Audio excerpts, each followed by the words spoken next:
Yeah? Okay.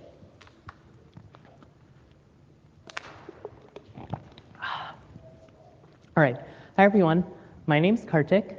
Today I'm going to talk to you about Bonsai. Bonsai is a tool we developed that uses synthesis-based reasoning to talk about type systems.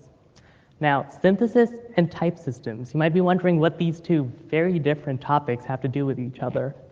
And the answer lies in the idea of a counterexample program. So when you design your type system, you want it to be sound. So what that means is if a program passes your type system, you want it to not fail. If there is such a program, this signals that you have a bug in your type system. We call such programs counterexamples because they're a counterexample to the claim of soundness. And so if you want your type system to be sound and you want to check that, you can phrase that as a synthesis problem. You can say, can we synthesize a counterexample? We call that the checking problem, and that's the subject of this talk. Now, as you can imagine, there are a lot of approaches to the checking problem, and the most common one is fuzzing.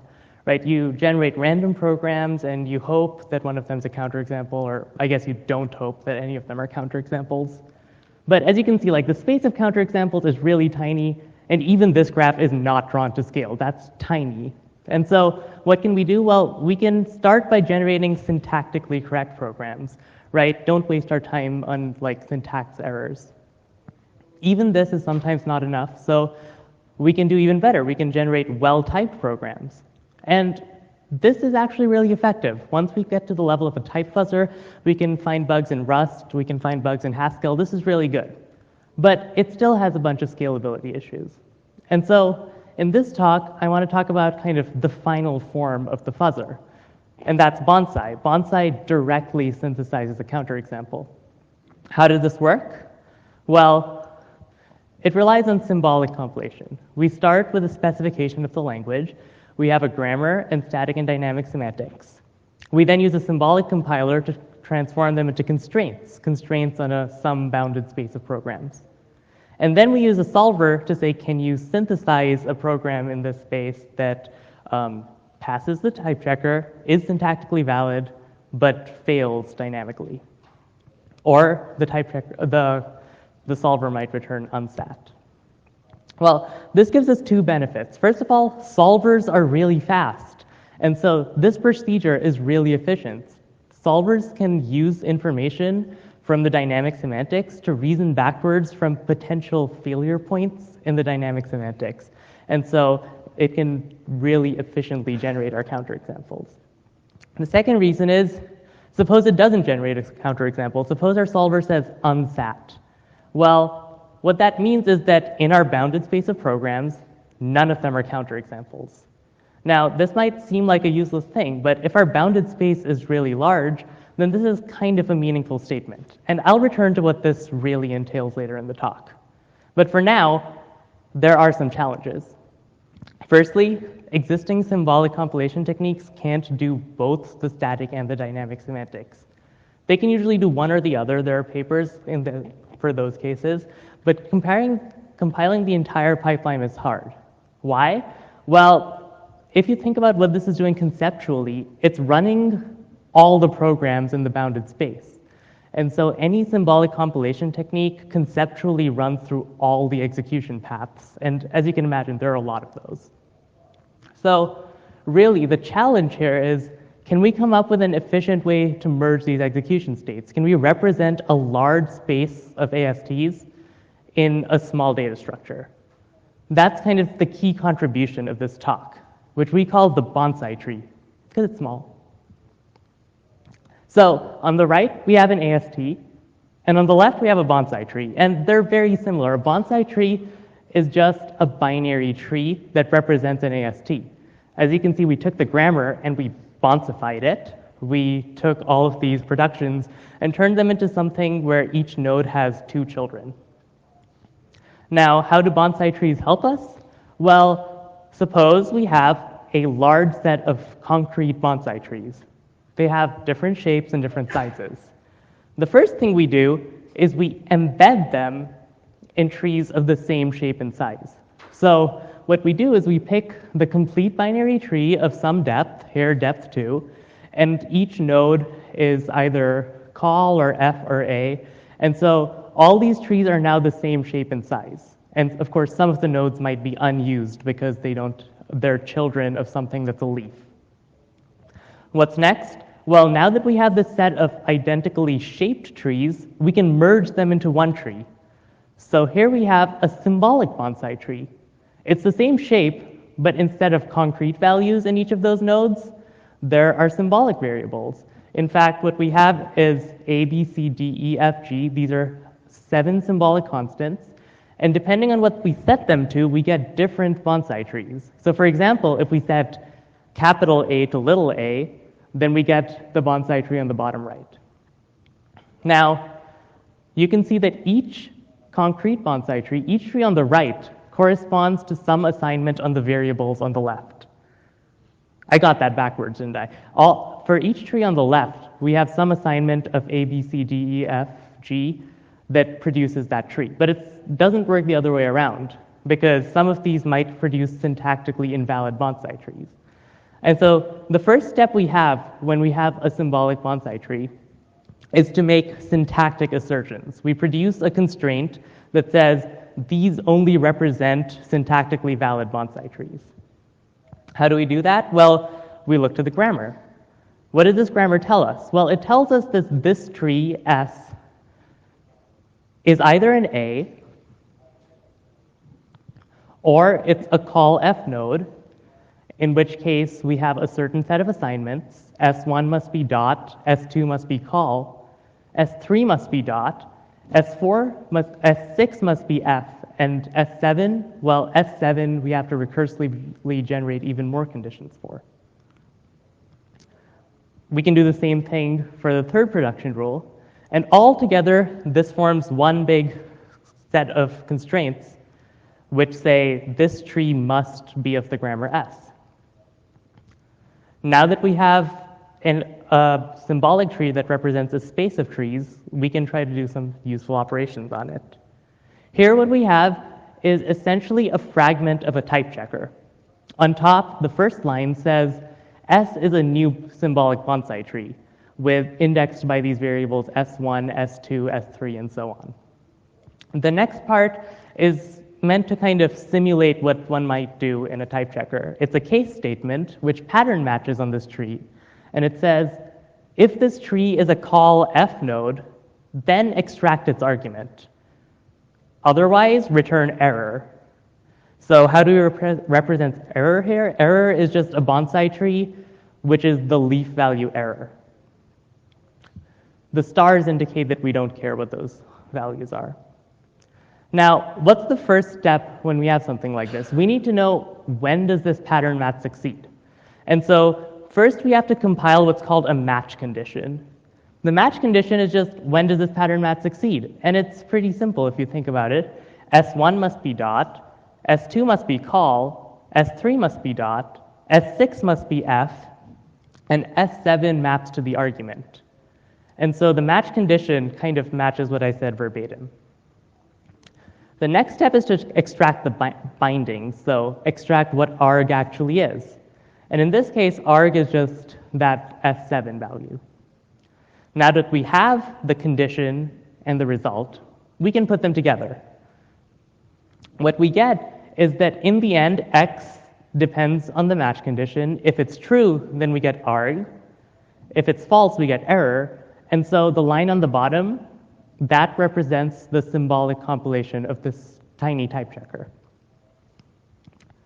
But of course, what we're really interested in is synthesizing programs that pass this type checker. And so what we want to say is, X is not error. This type check succeeds. It doesn't return error, and so S kind of passes our type checker. What do we do? Well, the first step is to substitute. So we got X from the previous slide, and we substitute it in. Now, this formula, well, clearly we can just take the first two elements of these tuples and compare them. So we get something like that. Now we can substitute in the value of phi the match condition, again from the previous slide, and we get that. Now, this is essentially the condition that says our AST passes the type checker, And if we look at it, it's really easy to solve. It almost tells us what the solution is. In fact, your solver will tell you that this is, in fact, satisfiable with this assignment. If you look at the assignment, it returns this tree, call f of a. And if you think about it, that does pass our type checker, because f of a is indeed a call f node, and a is arg, and that is not error.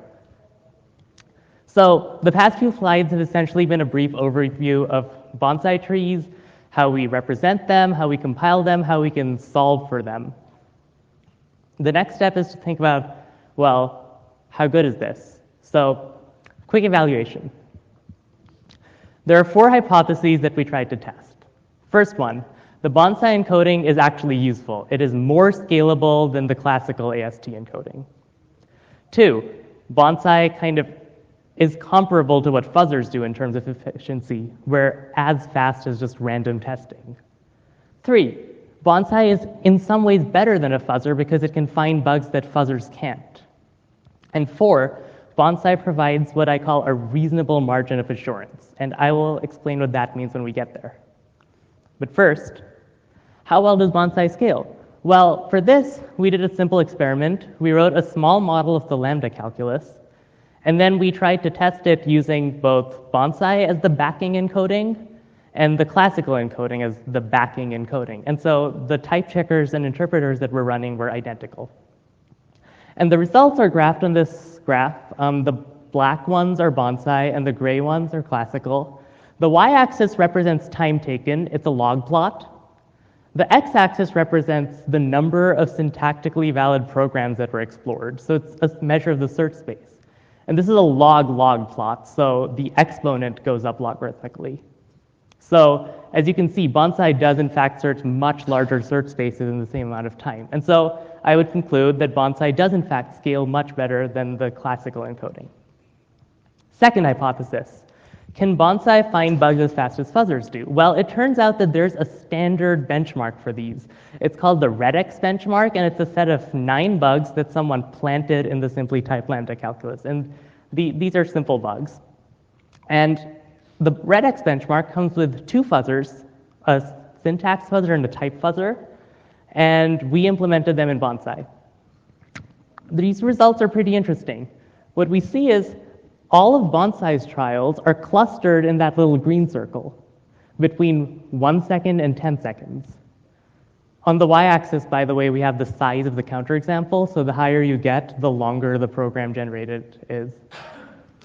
The fuzzers, some of them do beat bonsai, but in general, they're spread out from 1/10 of a second to over an hour to find these bugs. And the type fuzzer generates some really large counterexamples. So what I conclude from these is that bonsai found bugs consistently in both time taken and the size of the counterexample. Okay, the next hypothesis was, can bonsai find bugs that fuzzers can't? Well, there's this one bug that fuzzers have consistently not been able to find. It's a bug that can be planted in ML that arises from the interaction between parametric polymorphism and mutable references. It's been mentioned, for example, in a 1990 paper by Toft, if you want to look at that. So bonsai found this bug. It took around 20 minutes. And what I find interesting is this is the bonsai example. I don't expect you to read through or try to run it, but it's succinct. And if you spend some time, you can understand why this is a counterexample. This is a screenshot of the 1990 Toft paper. And if you take a moment to compare them, in fact, they're not identical. They're, in fact, semantically different in a small way. But they do pretty much the same thing. And so the bonsai counterexample not only was found, but it is, in fact, really similar to what a human would find. Okay. Last hypothesis. Does bonsai provide a reasonable margin of assurance? Here's what I mean by this. Bonsai searches some search space and returns unsat. Does that tell us anything? Is that just, what sort of assurance does it mean to say that nothing in this search space is a counterexample? Well, for this, we implemented a recently discovered Scala bug that many of you might have heard of. It has something to do with what happens when you have dependent types that are bounded, but also null values. And we modeled this using the dot calculus. It's a kind of formalization of Scala, and it's used in the real world. It powers a Scala compiler called .e. And our result was that in just over a minute, Bonsai can find this bug, and as far as we know, it's the only automated tool that can find this bug. Over there is the Bonsai counterexample, and on the bottom is a screenshot of the bug report that was sent to Scala, and you can see actually the counterexamples are surprisingly similar. But what's relevant to our hypothesis is that if we run Bonsai for an hour, it explores the search space of programs that are over twice as long, and it explores 10 to the 44 times more programs. And so if your type system has counterexamples, or rather if it doesn't have counterexamples, or Bonsai says you don't have any, and it's explored twice what you would expect the counterexample size to be, then that provides some margin of assurance that your type system might not have bugs. Of course, it's not any formal proof, but it's assuring. Okay, those were 3 case studies. I would like to present kind of a fourth, a bonus, something that I didn't expect to come out of this, but I think is interesting. Unlike existing tools, Bonsai makes only one query to an SMT solver. We just make a single query, a large formula, but the result is our counterexample. And so if we vary our query, we can ask some pretty interesting questions. The easiest one is, well, instead of just asking for a counterexample, can we minimize the counterexample? Well, it takes longer, but in fact, this is just a 2-line addition to our program, and we can find small, minimal counterexamples. What else can we do? Well, currently we've been compiling a type checker and an interpreter. What if we compile 2 type checkers and say, what is the difference between these 2 type checkers? So let me give you an example. Suppose you're teaching a class, and you have a reference implementation of some compiler, and you ask your student to produce an implementation, and they're different. Well, you can use Bonsai to find a program accepted by one type checker, but not another, and show that these are in fact different. Another example, this is actually from the paper. We were experimenting with some programming languages, and we couldn't figure out what one of the typing rules was meant to do. And so we implemented 2 versions of the type checker, one with the rule and one without, and found a program accepted by one and not the other, and that kind of explained what this rule was for. Yet another, so those are some interesting questions that you can ask with Bonsai by kind of varying the query. So in conclusion, Bonsai is a tool. It uses synthesis-based techniques to find soundness bugs in type systems. It's the first tool to find all sorts of bugs like let plus references and the Scala bug. It can make some new queries like diffing type checkers or minimizing counterexamples. And in fact, we have a lot more case studies that are in the paper. Does anyone have any questions?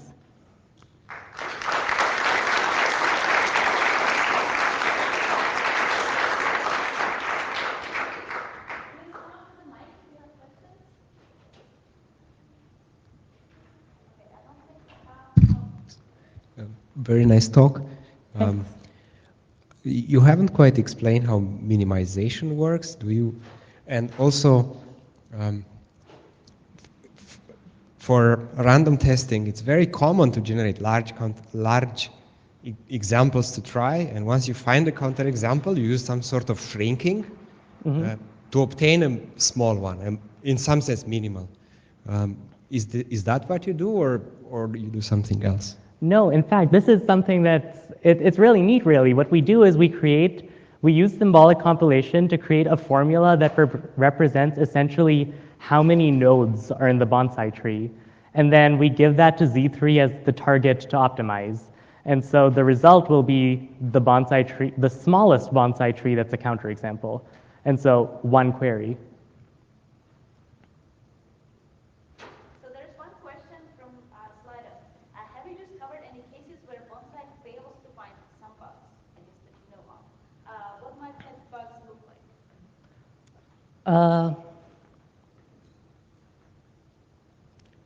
So one example I can give is languages with, so symbolic compilation can't really cover languages that have general recursion because it's just not going to terminate.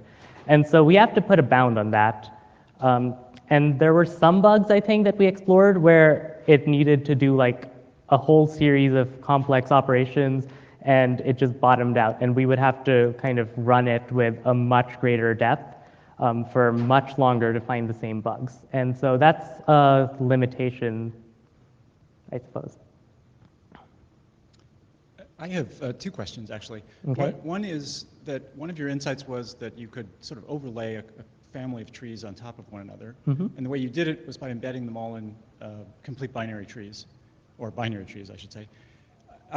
One other that I've seen is a kind of left squashing of the tree, where instead of going to binary trees, you can have arity up to some k, but if you're trying to sort of put a k-1 arity node Mm-hmm. in with a k arity node, then you use the first k-1 leaves, and then you have a constraint that says, this is non-existent.